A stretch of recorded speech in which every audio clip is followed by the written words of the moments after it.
اعوذ باللہ من الشیطان الرجیم بسم اللہ الرحمن الرحیم۔ السلام علیکم ناظرین، انشاءاللہ آج کی ویڈیو میں مصیبت کے وقت کی دعا سیکھیں گے۔ جب کوئی مصیبت پہنچے، اگرچہ کانٹا ہی لگ جائے تو یہ دعا پڑھے۔ دعا یہ ہے، چلے اس دعا کو سیکھتے ہیں۔ اِنَّا لِلَّهِ وَإِنَّا إِلَيْهِ رَاجِعُونَ۔ اِنَّا لِلَّهِ وَإِنَّا إِلَيْهِ رَاجِعُونَ۔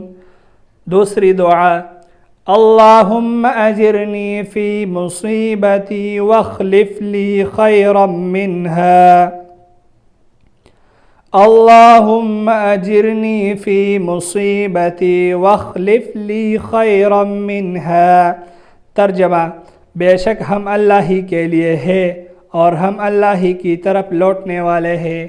اے اللہ، میری مصیبت میں مجھے اجر دے اور اس کے بدلے میں مجھے اس سے اچھا بدل عنایت فرما۔ آج کے لیے صرف اتنا ہی۔ اللہ حافظ۔